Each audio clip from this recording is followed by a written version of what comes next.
welcome to day 7 of the 5-Star Grand Prix 2024 review right here on my YouTube channel. Of course, I am Scott Edwards, and we are talking the 5-Star Grand Prix as we have done multiple times over the past couple weeks. And today was all Blue Stars action, main evented by Saori Anou versus Xena.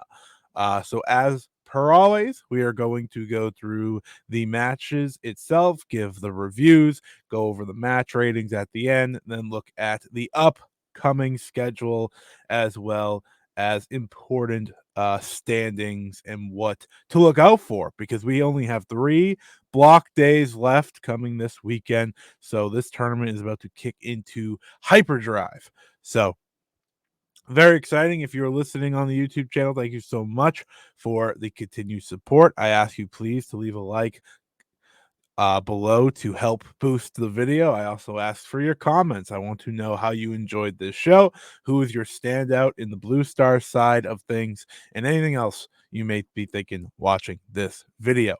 And then make sure to subscribe, because you don't want to miss a video. We have 3 coming up this weekend. I don't know how quickly I'm going to get those up. We got a Friday, Saturday, and Sunday show. Obviously, Sunday is a big day in the world of wrestling. That is the all-in day, but we will make sure to get everything out there because the 5-Star Grand Prix keeps rolling on. I want to have all the best content out, and I will continue to try to keep doing these day of reviews until the very end. So let's get to it, right? The 5-Star Grand Prix day 7, Blue Stars action, as I said earlier.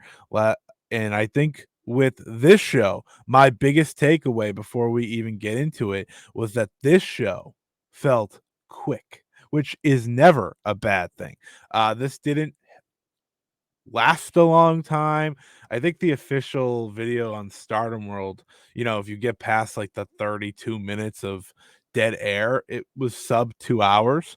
And you really felt that from start to finish. It was a quick show. It was just tournament matches. They had a little break in between, but other than that, no complaints here. I appreciate a quick show. So this will probably be a quick review. And we start off with Miyu Amasaki versus Anna Jay.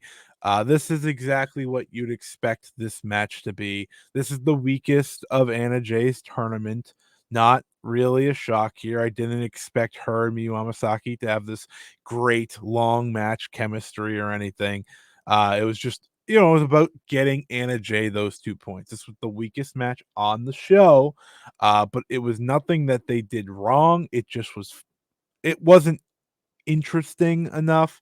It was mostly Anna Jay on offense, Amasaki on, trying to fight back. And I think that was maybe the main problem. I don't think Amasaki got nearly enough offense to make this match interesting. It really was the Anna Jay show to get her win, which again is fine because, that's what I expected. I did not expect Miyu Amasaki to beat Anna Jay. You got to get Anna Jay some points, so I get it. But just nothing you're going to remember in this tournament, especially coming off Anna Jay's performance against Zena.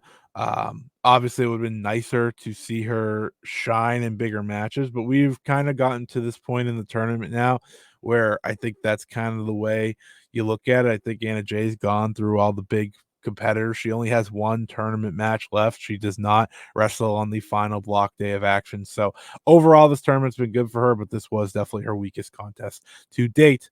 And Amasaki didn't do much, so it's tough to really rate this. It was fine. Then you had Ranna Yagami versus Risa Sera, and I think they did the right thing putting these 2 matches first, because to me on paper these were actually the 2 least interesting, but this match did what the other match I think failed to do. Ranna Yagami had a lot more offense than Miyu Amasaki did, a lot more exciting offense. And it wasn't even a lot, because a lot of this was Risa Sera beating down the rookie. But when Yagami has offense, it feels very impactful. She hit some killer kicks in this match. At one point, she got Sera down to her knees to go for the Brazilian kick, but missed. She's missed that a lot in this tournament. And I think that's kind of the story we're following here, is once Yagami hits that Brazilian kick, we might be on to something, right? That might start her winning a lot of matches, and that's what I'm looking for. It looks picture perfect. She just hasn't yet to hit it, as the opponent always dodges it. But this was an easy 2 points for Risa Sera, as you'd expect. In terms of like a start to finish basis, this was probably one of the stronger Risa Sera performances. Obviously, has not been a picnic for her throughout this tournament. We've had stops and pauses in the middle of matches, seemingly every single time she's gone out there. But this was simple. This was a simple couple minutes where Ranna Yagami, I think, was able to take a lot of the beating while dishing it out ever so often. It was 8 minutes and 46 seconds, so it had proper time.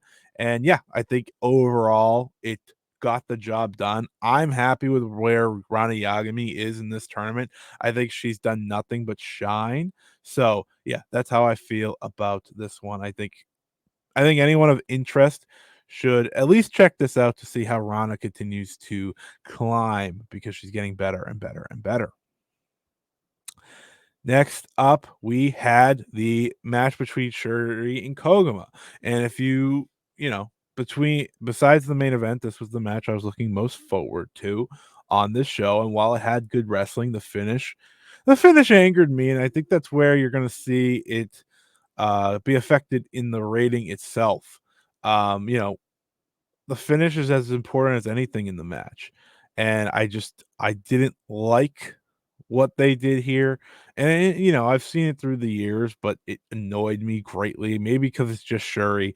I don't know. And I don't want Syuri to lose like that. But let's talk about it. So, this was pretty straightforward. It was a mostly straight up wrestling match. Like there wasn't too many Koguma antics. Syuri was taking care of business as she often does. And it was all to build to a exciting and fun closing stretch, which is ultimately what they built to. Um, there's German suplexes, and there's this great near fall where Koguma gets the roll up, and Shuri just barely kicks out. Like it had the little pieces you look for in a match like this. Again, it's so early in the card, you don't. It's hard to assume they're gonna steal the show necessarily. They did go for 10 minutes and 33 seconds. Um, but my main problem was that Shuri hit the Ryuin clean in the middle of the ring right after hitting the spinning Ryuin. And Koguma instantly turned it over into a roll up after hitting it. Like, I just don't like that. The Ryuin is one of the most protected. I understand, like, it's not her big finish anymore, but a few years ago, this move was absolutely destroying wrestlers and winning her this tournament. So to watch it be hit cleanly in the middle ring and Koguma just reverse it into a shock pin, it upset me. It upset me. Yeah, that might just be a me thing. Probably is just a me thing, but that did take away from the match for me because, I think it would have been like this match was solid. It was solid. But when you have a finish like that, especially on a finish like that, like the actual finisher that Shuri has hit, it leaves a sour taste in my mouth. That's kind of my big takeaway from that. It's fine. I'm gonna move on because whatever. But considering what I thought these two could have done, I still think the match was a little lacking in that. But the finish was the last thing I remember from it, and that's ultimately where my sadness comes from because I think these two could have had a far better match. These two are Here's the thing. Shuri and Koguma are probably capable of like a 4-star plus match. Koguma ain't doing that in singles. We just know that in their 5-star. But even so, like I believe so much in Shuri to get us closer to that. So the finish again, that's going to be the part that really reflects in my rating. Then we had Saya Kamitani versus Saki Kashima. This match was perfectly done. Perfectly done. This match should have been what Saya Kamitani did on like day 2 or day 3. Because the problem with Saya Kamitani's tournament is them doing it in like reverse order, right? She is now the new heel. She is now she is the person we are building up. And I understand the placement because, she's undefeated coming into this match, and, the big shock in the end is, like, perfectly done. But at the same time, the structure of the match and Saki Kashima as an actual opponent was perfect for earlier in the tournament because this is the heel style that Saya Kamitani should be wrestling. This was probably her best heel performance we've seen. Actually, not probably. I think it is. While I liked the Ranna Yagami match a lot, I think this was the best between the two because Saki Kashima, one, is such a good seller. She's so good at what she does, right? She makes everything Saya does look painful and brutal while also telling the story that she's, there's something about Saki being the resilient underdog that so many fans love that's perfect to go against this version of Saya Kamitani, who's trying to figure out how to be a heel. Like, it's the perfect combination. And that's how I felt when this match was over. I was like, they nailed this. They really did. They nailed this. It's not going to go down as like a match of the tournament, not even close. But when you have a goal in a match and you structure it to reach that goal, I walk away much more satisfied than say, a great match that has a bad finish, right? I think that anyone can agree on that. And this perfectly worked up to that finish. So I'm happy with what this delivered. I think Saki Kashima getting the win on the revival was kind of what everyone expected when Saya Kamitani was in this tournament and dominating the way she was, right? You want that upset, you want that just a little bit of doubt. Saya Kamitani's first loss as a member of Hate comes to Saki Kashima. It's poetic in many ways, and I thought this match really was able to deliver on my hopes and expectations. Um, Probably over delivered, truthfully, just based off how Saya's tournament had been going, how Saki's tournament been going. This was probably the best match for both of them in this tournament. And then we had Suzuki versus Thekla. And, my thoughts on Suzuki and Thekla are very well established. Suzuki is not the same wrestler that she once was. Okay. And I know she's coming back from injury and she's in a block where, she probably isn't jumping for joy necessarily in many matches. But at the same time, this is not the Suzuki even from a year ago, right? And I know some people had problems with that Suzuki. I still thought that Suzuki was great, but she's not even at that level right now. Um, she has lost a lot of the outstanding charisma and aura that made her special, especially 2 years ago when she really was in this tournament and killing it. And I think after everything that's happened over the past year, right? You think about it, like at one point she was supposed to be World of Stardom champion, arguably probably twice, right?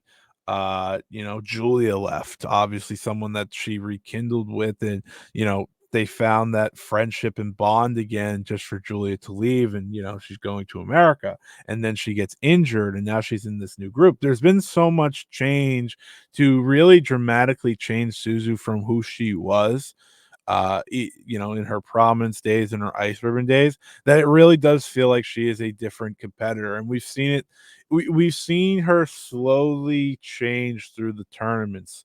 If you look back at her first 5 stars, she was every bit of that prodigy, every bit of that great Suzuki. Last year, I think while it's agreeable, she took some of a hit. I don't think she was as bad as other people thought. Like, I still think she was great. I still think she was Suzuki, and I still think she was deserving to win that tournament.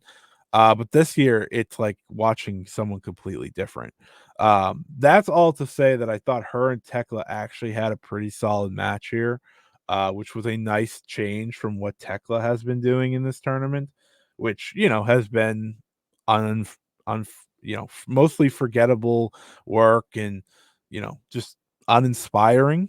This match felt like they tried to do the Saya Kamitani match, but it was better because Suzu's actually a baby face. And, they were hitting a lot of hard strikes and trading forearms back and forth. And Suzu won with the tequila shot. So it's like, it's fine. It's like,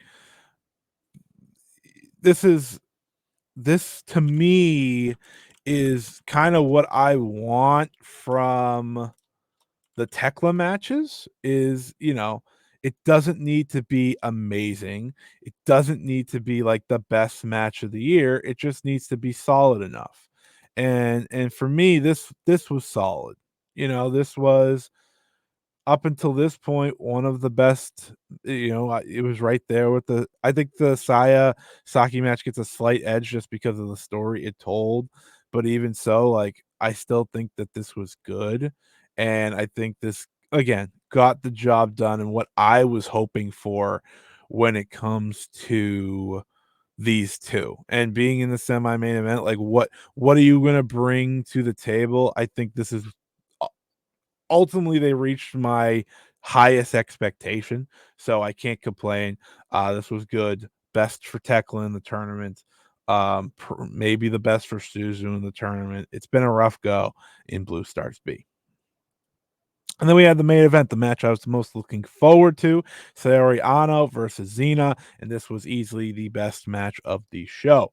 Not really a shock, when you looked at the schedule, it was not the best day of block action, but when you look at this match and you know what Xena is able to deliver and you know what Saori is able to deliver, I think you get your hopes up and you get excited for what they could potentially do in a one-on-one match. And there were some nasty, loud chops that both of them traded. Xena showed that she had a mark on her chest because Saori was doing the lucha chop. Saori was not holding back. She was ready to go out there into war against one another. And I think that's what made this match so much better, is that they both brought it, right? They both brought the physicality. They both brought the high octane offense. This match felt really swift and quick. Like, it had its time. It wasn't a short match necessarily, but it felt like it did everything it set out to accomplish. It was 12 minutes and 31 seconds. Zena's just on another level these days. I said it when with the Anna J match, which was really, really good, and I'm saying it here against Saori. Like, she is going to have the strongest end to a tournament of maybe anyone, because she had the Anna J match that obviously exceeded any expectation. And I had good expectations for that match. And then she has Saori, then she has Syuri, and then she had, Syuri and Kid on the last 2 days of block action. So she's gonna have a really strong tournament and be in the conversation for Blue Stars MVP when it's all said and done. Um, and it's a credit again to what she's put together in this tournament and overall since coming back to Stardom. She ultimately lost in this match as Saori got the pottering kind of out of nowhere. It was a great finish, as you could see here. Just a picture perfect end to the match. I think the way they did it was so swift and so quick, and it was maybe one of the best potterings I've seen Saori get. Saori obviously is going to be in the conversation come that final day, so it's only right that she was in it here as well. I think when I watch Saori, I always think that her tournaments are great, and based off the current scheduling, her final match in this tournament is going to be against Koguma. So Saori has put forth her best effort. She's at 7 points, but against Koguma, that feels like a potential upset, right? That feels like a real upset opportunity. So we're gonna have to wait and see. With that being said, this was really good. Not Saori's best of the tournament. I still love the Starlight Kid match, but I'd say her second best match of the tournament, as well as Xena's best match of the tournament. Just again, really good efforts from both. Exactly what I was looking for from this main event, and easily the best match on the show. So let's head over to those match ratings as always. So as you can see here, we have our updated match ratings. We got Saori Anou and Xena with the strongest effort today. Saori Anou is now second in the Blue Star side of things for MVP, with Starlight Kid still leading the way and having 2 big time matches left. Starlight Kid has, after being off today, she will wrestle Miyu Amasaki next, which should be pretty good. And then, of course, she has Zena on the final night. So those both should be really good matches. And, gives her a good chance of taking home the MVP. But Saori has 4 matches done, including our 2 of the best from the block itself. Um, Anna J has 1 day left as well as her final match is on Saturday, which she will face Koguma. So maybe a chance to get a win there, especially because Koguma could be on upset alert for Saori on the final day. And then, of course, we look at Blue Stars B, which continues to be a real struggle in terms of match quality. Ultimately, the Saki Kashima Saya Kamitani match, and Thekla Suzuki matches are two of the highest matches in the block because we've only hit three as the high here. Suzuki leads in terms of MVPs for the Blue Stars B block with a 2.75 average. Nothing great there. Ranna Yagami is actually in second with a 2.44. So take that for what you will. It has not been a good tournament for anyone. I don't think it's necessarily certain people to blame. Like Hanan's tournament should not be this poor. It's just the way it's broken down. Hanan's last two matches are against Ranna Yagami and Saya Kamitani, so we'll see. I think that Saya Kamitani match has a chance to illegitimately be the best of the tournament just because of the dynamics there. Or not the best of the tournament, but the best of the block. I think because of the dynamics and what they're going for, it could be pretty good. And then, of course, Red Stars will be back with Red Stars this coming Friday and Sunday, because Sunday is the last day of block chat action. But let's get to our tournament as well. Our tournament stats provided, of course, by Peps once again. Let's get a little zoom in here. So as you can see, Blue Stars block, it's updated here. Saori Anou leading with 7 points. Starlight Kid at 5. Anna J, who is officially eliminated because she only has one match left, is at 4. Koguma, Syuri, and Zena also all at 4. And Miyu Amasaki at 2, as Miyu Amasaki has Starlight Kid and Syuri left to go. And we have Red Stars B with Risa Sera leading the action, tied with Saya Kamitani, both of them having 6. Saya technically has the edge, but they would both make it. Hanan with 5, Suzuki with 5, Saki Kashima with 4, Ranna Yagami with 2, and Thekla with 2. So about what you would expect, I think, in terms of how this block shakes out. It was always, I think, going to come down to these 4. I think Hanan or Suzu's getting in along with Kamitani. So we'll have to wait and see on that. But yeah, that is it. Obviously, Hanan beat Risa Sera as well as Suzu. Suzu did lose to Risa Sera, so if it comes down to a tiebreaker, we'll have to wait and see how that goes in terms of those two. But that is it for today. Thank you, everyone, for listening to another edition of the 5-star reviews. We'll be back on Friday, Saturday, and Sunday with 3 more. Friday is overall, the tournament looks like this.